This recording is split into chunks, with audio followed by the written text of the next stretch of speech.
Good morning, guys. So today we will see what is troubling this Dhanlaxmi bank. So Dhanlaxmi bank is a scheduled commercial bank. It was founded way back almost 100 years before in the year 1927, but it became a commercial bank in the year 1977. So it is a small scale private bank, and let us see what is troubling this bank in this video. So the bank has issues in the board representation. So it is currently run by a 6-member board.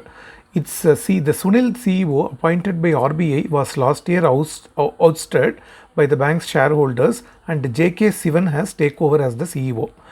After that, the bank is struggling with a lower capital adequacy ratio of only 12.9%. If you see HDFC capital adequate ratio, it is standing at 18.9%, while this bank's capital adequacy ratio is hovering around 12.9%.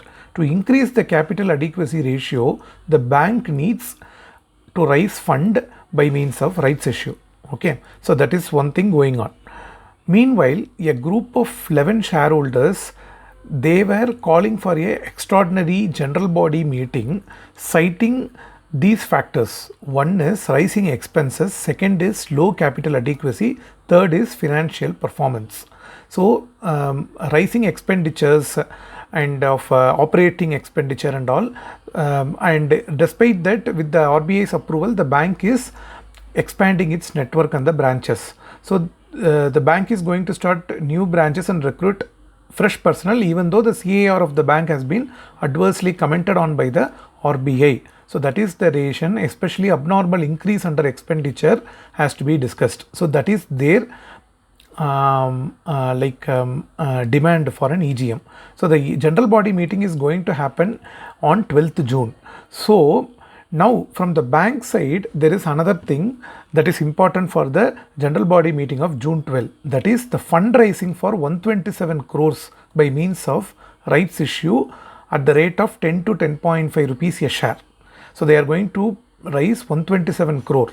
So the board has already approved this fundraising, but the shareholders are not supporting it. So that is key thing for this bank to get it passed in this current EGM on June 12. If that does not happen by June 30, according to Hindu business line, the RBI may step in and supersede the board. Same like what happened in the case of Lakshmi Vilas Bank. I am not saying that this bank will go bankrupt like Lakshmi Vilas Bank, but what I am saying is, if the shareholder and the board directors tussle does not end, right, the minority shareholders who represent 13% of the shares, so the minority shareholders and then the director CEO tussle between them, one group, and minority shareholders on the other group, if the tussle doesn't end, RBI may intervene by June 30. They may supersede the board and take some actions. So these are all the minority shareholders headed by Ravindran Pillai, who is a Dubai-based NRI businessman, Gopinathan and others.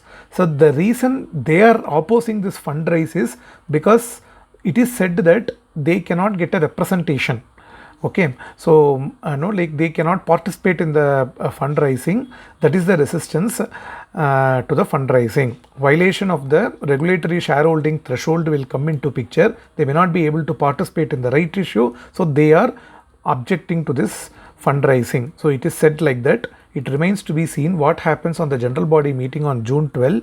If the tussle does not end, RBI may supersede and may again put the back in corrective action framework. That is my guess. Okay, so this is all about Dhanlaxmi Bank. So if you are going to buy and invest in the shares of Dhanlaxmi Bank, please do consult your financial advisor and take appropriate informed decisions. This video is just to highlight the flagging concerns that is happening around the Dhanlaxmi Bank, and in no way any recommendation to invest or trade in the bank. This is the standard disclaimer with which I present this. For the depositors of Dhanlaxmi Bank, there should not be any worry, because we have past history and track of RBI controlling and safeguarding the interest of the depositors and the savings bank account holders. So they need not worry about these management and the operational aspects.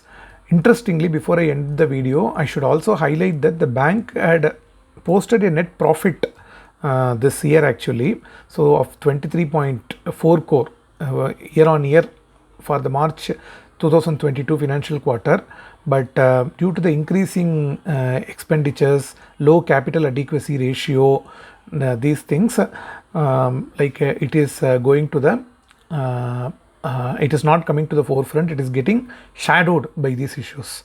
So that is in brief about the Dhanlaxmi Bank. Thanks guys.